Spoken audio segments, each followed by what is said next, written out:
रहा है बोर्ड पे आपको? ABCD। इसको क्या बोलते हैं अंग्रेजी में? अल्फाबेट। Very good. क्या बोलते हैं? अल्फाबेट। आपको अल्फाबेट दिख रही है जो एक ही दिख रही है या दोनों अलग अलग है? अलग अलग है। ये कौन सी है? बड़ी। इसको अंग्रेजी में क्या बोलते हैं?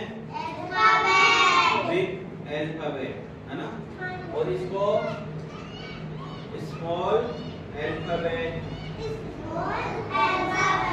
जब इनको अपन बोलते हैं तो अलग अलग बोलते हैं, एक जैसा ही बोलते हैं? एक जैसा ही बोलते हैं ना? इसको क्या बोलेंगे? और इसको ए। बोलने में तो एक जैसा ही है ना? लेकिन लिखेंगे जब कैसे लिखते हैं? अलग अलग। अपने पास जो कॉपी होती है वो कितने लाइन की होती है? 4 लाइन की। Very good. कितने लाइन की? 4। ऐसी लाइन रहती है ना उसमें?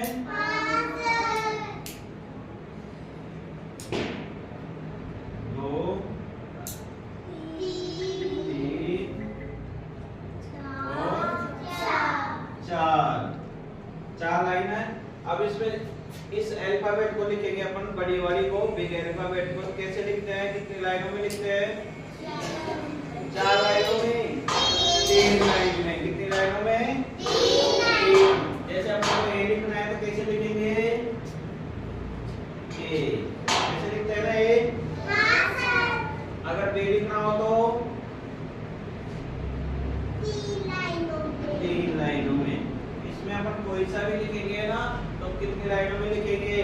3 लाइनों में। जैसे सी लिखा 3 में। अगर स्मॉल अल्फाबेट लिख रहा है तो कैसे लिखेंगे? कुछ 2 लाइनों में, कुछ ऊपर की 3 लाइनों में, कुछ नीचे की 3 लाइनों में। जैसे ए लिखना हो तो बीच की 2 लाइनों में, बी लिखना हो तो ऊपर की 3 लाइनों में, सी लिखना हो तो नीचे की बीच की 2 लाइनों में, डी लिखना हो तो वापस 3, ई, एफ, अब जी देखो कैसे आएगा? नीचे की 3 लाइनों में। नीचे 3 लाइनों में आ गया ना? तो लिखते हैं जब अलग अलग लिखते हैं या एक जैसा ही लिखते हैं?